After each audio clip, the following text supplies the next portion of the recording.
বাংলাদেশ আর ইন্ডিয়ার ম্যাচটা তো আসলেও খুব হাই ভোল্টেজ একটা ম্যাচ হবে, এটা নিয়ে সবারই খুব উত্তেজনা। আর যেহেতু খুব সুন্দর একটা জার্সি এবার রিভিল হয়েছে, ওইটাই পরে খেলবে যেহেতু জামাল হামজা এরা, তো অবশ্যই ওই জার্সি নিয়েও একটা এক্সাইটমেন্ট আছে। এই জন্যই আসলে ওই জার্সিটাই কিনতে আসা, নিজের জন্য আর ছোট ভাইয়ের জন্য। অবশ্যই সে প্রিমিয়ার লিগের প্লেয়ার, বাট সমস্যা হলো যে সে ওখানকার এনভায়রনমেন্ট আর এখানকার এনভায়রনমেন্ট টোটালি ডিফারেন্ট। তো এখানকার মাঠে সে কেমন পারফরমেন্স করবে, এটা তো যেহেতু এটা ডেবিউ ম্যাচ, অতএব আমার তার থেকে বেশি এক্সপেক্ট করছি না আমি, আমার অপিনিয়ন আর কি। তো আই গেস এবার তার বেস্টটা দিবে আর কি, কারণ ওখানে মাঠ ভালো, এনভায়রনমেন্ট ভালো, সব কিছু ভালো। এখানে তো গরম পড়ে, আর প্লাস মাঠও তেমন একটা ভালো না, বলও চেঞ্জ।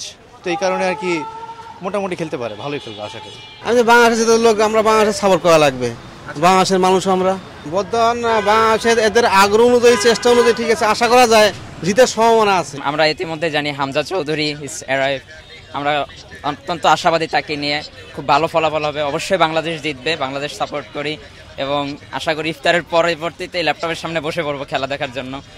ওদিকে অত্যন্ত আশা থাকবে এবং best wishes for Hamza Chowdhury, ইনশাল্লাহ বাংলাদেশ উইন। আমি তো সাপোর্ট করলে তো বাংলাদেশই করব। হামজা যদি আসাতে আমাদের শক্তি আরো বৃদ্ধি পেয়েছে, সে একজন আন্তর্জাতিক ইন্টারন্যাশনাল মানে খেলোয়াড়, সে আমাদের সাথে বাংলাদেশের সাথে অ্যাড হয়েছে, আমাদের শক্তি আরো বেড়েছে। উনি আমাদের যেহেতু বাংলাদেশের গর্ব, যেহেতু উনি ইন্টারন্যাশনাল ক্লাবগুলোতে খেলে, সেহেতু ওই ধরনের প্লেয়ার আমাদের বাংলাদেশে আরও দুই একজন হলে হয়তো আমাদের দেশটা আরও মনে করেন ভালো দিকে যেত এবং হয়তো বিশ্বকাপে চান্স পাওয়ার মতো একটা ইয়ে থাকতো। তো আমরা দোয়া করি যেন হামজা সাহেব বাংলাদেশের জন্য ভালো একটা গোল করে বা দুই একটা গোল করে আমাদের দেশটাকে যেন জিতায়।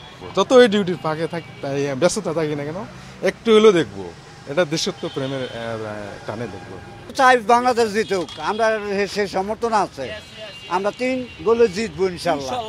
আমরা যদি বাংলাদেশে আসা, আমরা যদি বাংলাদেশে ভালো খেলবে আর জিতবে আশা করি।